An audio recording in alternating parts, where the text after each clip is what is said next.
दोस्तों स्वागत है आप सब लोगों का इस चैनल के एक और नए वीडियो में। वो मोदी जी जिनके बाथरूम में जाते ही भक्त इंटरनेशनल डंका का डंका पीटने लग जाते थे, उनके रीसेंट इंटरनेशनल विजिट के ऊपर भक्त बात भी नहीं इस टाइम पर कर रहे हैं। मोदी जी 2 दिन पहले ब्रूनी में थे, वहां के सुल्तान से उन्होंने मीटिंग करी और भक्त इसके बारे में बात नहीं कर रहे। आपको दिखाना चाहता हूं सबसे पहले आपकी स्क्रीन के ऊपर मिस्टर सिन्हा, जो कि मोदी जी का एक बहुत बड़ा भक्त है, उसकी ट्विटर वॉल आपको दिखाना चाहता हूं पिछले कुछ घंटों की, कल पूरे दिन की भी दिखाता हूं।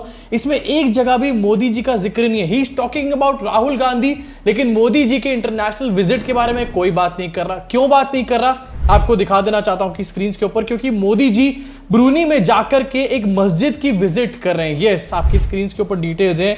Prime minister Narendra Modi visits Omar Ali Saifuddien mosque in Bandar Seri Begawan Brunei. And यही रीजन है जिसकी वजह से मोदी जी के भक्त और गोदी मीडिया तक भी मोदी जी का इंटरनेशनल डंका नहीं बजा रहा। सोचो मोदी जी के कैसे कैसे दिन आ गए यहाँ पे। इसी के साथ आपको दिखाना चाहता हूं, ब्रूनी जाके मोदी जी ने भी कोई बहुत बड़ा तीर नहीं मार लिया। वहां जाकर जब वहां के सुल्तान के साथ मोदी जी ने बातचीत करी तो आपको दिखाना चाहता हूं कि स्क्रीन के ऊपर 2 लाइन बोलने के लिए भी पढ़ पढ़ के बोल रहे हैं मोदी जी। टेलीप्रॉम्प्टर लगा दो भैया पहले इनके लिए। आपके भावपूर्ण शब्द, गर्मजोशी भरे स्वागत और आतिथ्य सत्कार के लिए मैं आपको और पूरे शाही परिवार का हृदय से आभार व्यक्त करता हूं। सबसे पहले मैं आपको और ब्रुनेई के लोगों को आजादी की 40वीं वर्षगांठ लिटरली आभार व्यक्त करने के लिए, थैंक यू बोलने के लिए भी 4 बार मोदी जी ने नीचे क्या लिखा हुआ है उसको पढ़ा, उसके बाद बोला है। और फिर यहां पर ये डंका पीटा जाता है कि मोदी जी ग्रेट ओरेटर हैं, ग्रेट ओरेटर। इनफैक्ट सिर्फ यहां पर एक ही बार नहीं, 2 बार ऐसा हुआ। एक और आपको वीडियो दिखाना चाहता हूं। गर्मजोशी भरे स्वागत और आतिथ्य सत्कार के लिए हिज मैजेस्टी और पूरे शाही परिवार का मैं हृदय से बहुत फिर से यहां पर हृदय से बहुत सारा आभार व्यक्त करने के लिए मोदी जी ने 4 बार क्या लिखा हुआ है उसको पढ़ा है। मोदी जी का कॉन्फिडेंस हिल चुका है। राहुल गांधी काफी टाइम से ये बात बोल रहे हैं, लेकिन इन सबको देखकर ये बात पे यकीन हो जाता है कि हाँ सच में मोदी जी का कॉन्फिडेंस भैया पूरी तरीके से हिला हुआ है। इसी के साथ आगे चल के आपको दिखाना चाहता हूं, ज्यादा इसके बारे में बात इसलिए भी नहीं हुई क्योंकि वहां पर जो मोदी जी के अपने भक्त हैं वो भी इसको लेकर ज्यादा एक्साइटेड नहीं थे। देखो अक्सर क्या होता है, मोदी जी जब जाते हैं इंटरनेशनल विजिट पे तो इंडियन डायस्पोरा के लोग, जो कि एक्चुअली में बीजेपी के कार्यकर्ता ही होते हैं वहां के, उनको इकट्ठा करके उनकी जमात बुला करके उनसे हल्ले मचवाए जाते हैं। यहां पर जमात इकट्ठी तो करी गई, लेकिन वो इनकी अपनी जमात ही ज्यादा एक्साइटेड नहीं थी। आपको दिखाना चाहता हूं वीडियो, और इसी वजह से इसके बारे में शायद कोई बात भी नहीं कर रहा है। मोदी मोदी मातरम वंदे मातरम वंदे मातरम वंदे मातरम वंदे मातरम वंदे।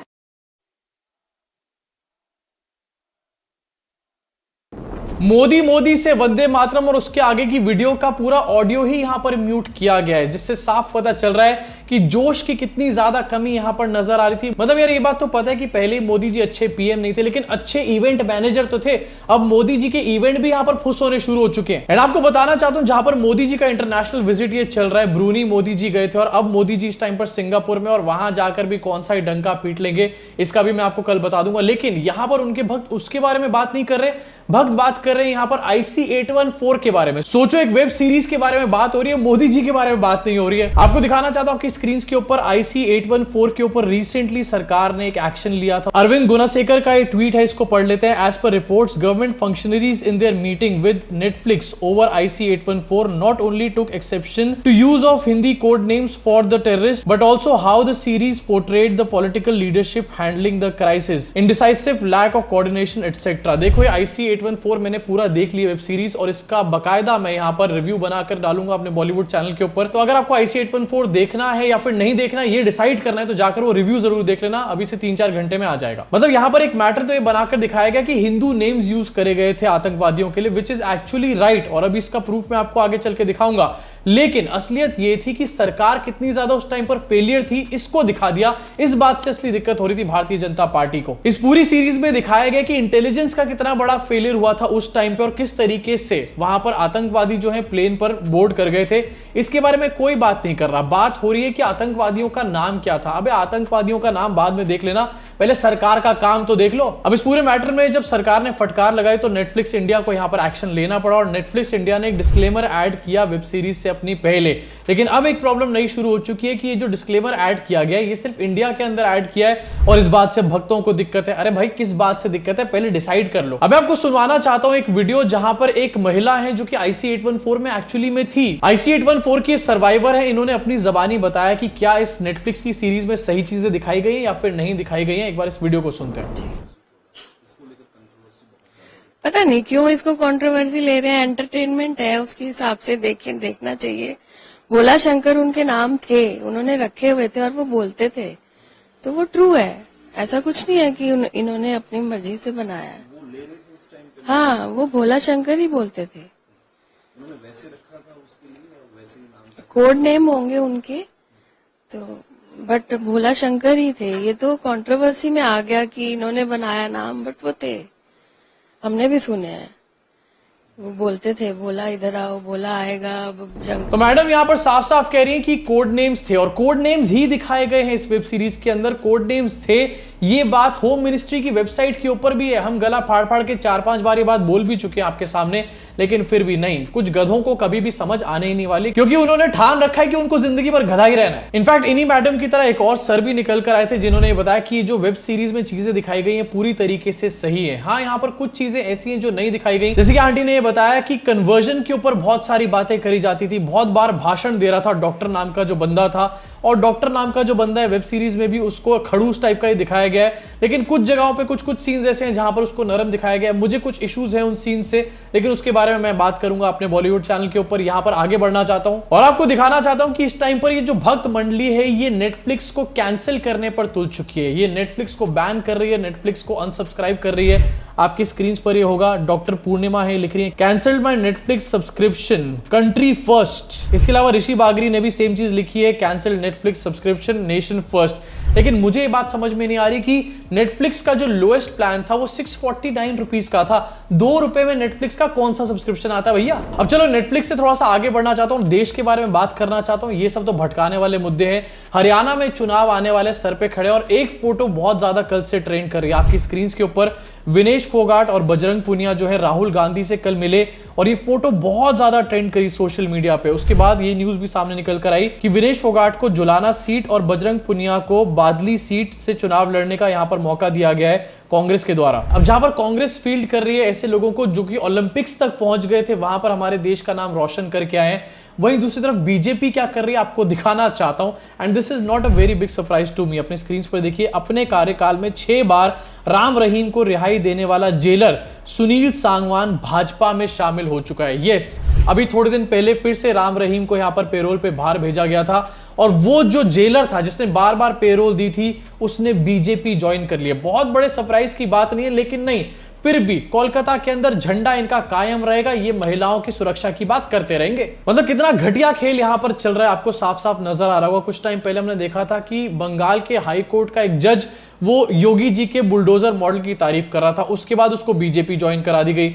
सेम चीज यहां पर निकल कर आ रही है। पहले जो राम रहीम को कई बार बाहर छोड़ चुका था पेरोल पे, उस जेलर को बीजेपी ज्वाइन इस टाइम पर करा दी गई। मतलब सिस्टम में जितने भी घटिया लोग हैं सारे के सारे बीजेपी ज्वाइन करेंगे। इसी के साथ बीजेपी की हालत क्या है हरियाणा में, क्या बीजेपी यहां पर चुनाव जीतने वाली है, हारने वाली है? एक न्यूज आपको दिखाना चाहता हूं। इनकी एक लिस्ट सामने आ चुकी है कैंडिडेट्स की, और उसके बाद बीजेपी में जो रातिया के एमएलए हैं लक्ष्मण नापा, उन्होंने रिजाइन कर दिया अपनी मेंबरशिप से पार्टी की, क्योंकि पार्टी ने उनका टिकट काट दिया था। और ऐसा बहुत जगहों पर सुनने में आ रहा है कि हो सकता है बीजेपी ने जो लिस्ट निकाली है उसके बाद, मतलब लिस्ट निकालने से ही यहां पर हार की शुरुआत हो चुकी है। असली वोटिंग डेट्स पे क्या होगा, इसी के साथ आगे बढ़ना चाहता हूं और बात करना चाहता हूं भारतीय जनता पार्टी की इंटरनल पॉलिटिक्स के बारे में। रिसेंटली हमने एक न्यूज देखी थी जहां पता चला था कि छत्रपति शिवाजी महाराज की स्टैचू जो है वो गिर गई थी आंधी से। उसके बाद मोदी जी ने माफी मांगी।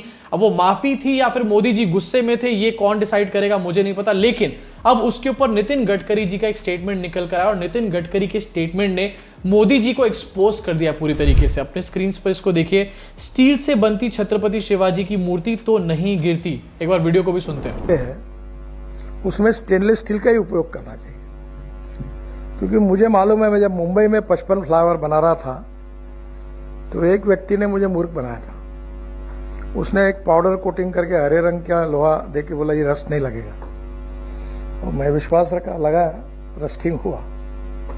तो अभी ऐसा है कि जहां 30 किलोमीटर समुद्र के बाजू में है वहां स्टेनलेस स्टील यूज किए बिना पर्याय नहीं है। अगर वो शिवाजी का पुतला अगर स्टेनलेस स्टील यूज होता तो 100% वो नहीं गिरता। आप मुंबई में देखो कितना भी अच्छा काम करो। मतलब यहां पर एक तरीके से गडकरी जी ये कह रहे हैं कि किसी ने मोदी जी को चूना लगा दिया। सोचो, मोदी जी को चूना लगाने वाले भी बैठे हुए हैं यहां पर। जरूर कोई गुजरात का ही बंदा होगा यहां पे। इसी के साथ आगे बढ़ना चाहता हूं और एक और वीडियो आपको दिखाना चाहता हूं, सोशल मीडिया पे काफी ज्यादा वायरल हो रही है। एक बच्चा जो कि भगवानों की भक्ति करता है एंड काफी ड्रामेटिक वे में ये सब चीजें करता है वो बच्चा। आपने इसको देखा भी होगा सोशल मीडिया पे कहीं ना कहीं।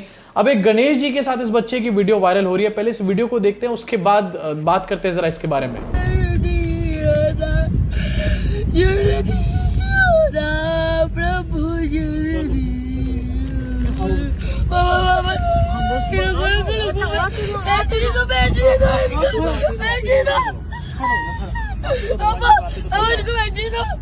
कृपा करो, जल्दी आना प्रभु। माय फ्रेंड गणेशा, तू रहना साथ हमेशा, तू रहना साथ हमेशा।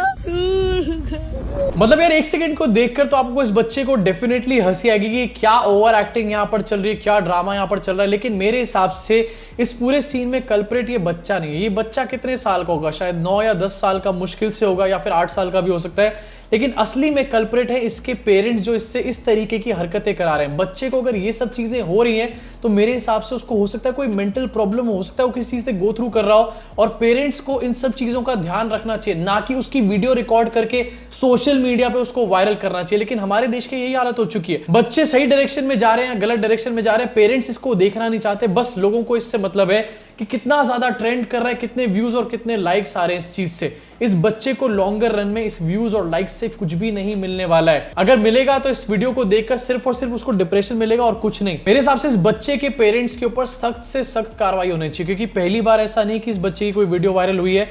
अयोध्या राम मंदिर के टाइम पर भी हुई थी। फिर थोड़े दिन पहले एक और वीडियो थी जहां पर ये बच्चा कृष्ण जी को अपना छोटा भाई बोल रहा था। उसके बाद ये वाली वीडियो वायरल हो रही है। आखिरकार किस गड्ढे में धकेल रहे हैं इस बच्चे के माता पिता, इनके ऊपर डेफिनेटली एक कार्रवाई यहां पर होनी चाहिए। इसी के साथ आगे बढ़ना चाहता हूं, एक गुड न्यूज आपको बताना चाहता हूं। अगर आपको पास का चश्मा, मतलब पढ़ने के लिए अगर आपको चश्मा पहनना पड़ता है, तो एक गुड न्यूज है आपके लिए।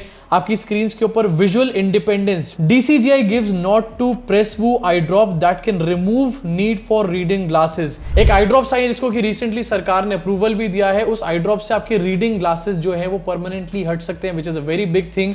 हमारे घर में जो बड़े बुजुर्ग होते हैं सबको पास का चश्मा लगाना पड़ता है कुछ भी पढ़ने के लिए, एंड कई बार उनको चश्मे बदलने भी पड़ते हैं, जैसे कि मेरे घर में भी हैं कुछ ऐसे लोग। अगर कोई ऐसी चीज मार्केट में आ गई तो ये बहुत रिवोल्यूशनरी है, बहुत ही गुड न्यूज है। लेकिन इसके साथ ये भी सवाल खड़े होते हैं, कहीं ये कोरोना की वैक्सीन वाले जैसे तो नहीं है। इसी के साथ आगे बढ़ना चाहता हूं और आना चाहता हूं फाइनली कंगना दीदी के ऊपर। IC-814 के ऊपर सब लोग बात कर रहे हैं, रिलीज भी हो गई है, बात कर रहे हैं इसलिए और ज्यादा इसको देखा भी जा रहा है। लेकिन कंगना दीदी का क्या? कंगना दीदी की फिल्म को यहां पर CBFC का क्लियरेंस ही नहीं मिला है अभी तक। और आपको दिखाना चाहता हूं ये जो CBFC है इसके ऊपर जी एंटरटेनमेंट एंटरप्राइज ने इस टाइम पर केस ठोका हुआ है। यस, कंगना रनौत और जी एंटरटेनमेंट ने मिलकर CBFC के ऊपर केस ठोक दिया कि आप हमारा सेंसरशिप सर्टिफिकेट रोक कैसे सकते हो आखिरकार। अब देखो, शायद ज्यादा लोगों को पता नहीं होगा, लेकिन जो CBFC है ये ministry of information and broadcasting के अंडर आता है। अब इस केस का मतलब यहां पर ये बनता है कि जी मीडिया एंटरप्राइजेस जो मोदी जी की अपनी मीडिया होती थी, उसने मोदी जी के एक डिपार्टमेंट के ऊपर केस ठोक रखा है इस टाइम पर बॉम्बे हाई कोर्ट में। इनफैक्ट इस पूरे केस को कंगना रनौत तक भी बैक करने का काम करे। मतलब बीजेपी की अपनी एक MLA बीजेपी सरकार की एक बॉडी के अगेंस्ट केस डाल करके बैठी हुई है, उसको बकायदा सपोर्ट कर रही है।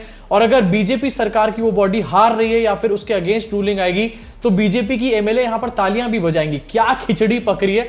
मोदी जी सोच रहे होंगे पता नहीं किस पनौती को ले आया मैं अपनी पार्टी में। बल्कि इसी के साथ कंगना रनौत ने एक ट्वीट भी करके डाला है जहां पर उन्होंने कहा है कि इस टाइम पर वो सबकी सॉफ्ट टारगेट बन चुकी है। सबकी सॉफ्ट टारगेट का मतलब अपोजिशन की टारगेट पे वो थी पहले से, लेकिन उसके बाद वो बीजेपी की भी टारगेट बन चुकी है। बीजेपी की अपनी MLA अभी अभी बेचारी जीत करके आई है। इतने मोदी जी के इन्होंने गुणगान कर दिए, हर भाषण में इन्होंने मोदी जी के बारे में पता नहीं क्या क्या बोल दिया, उसके बावजूद भी इनको टारगेट किया जा रहा है।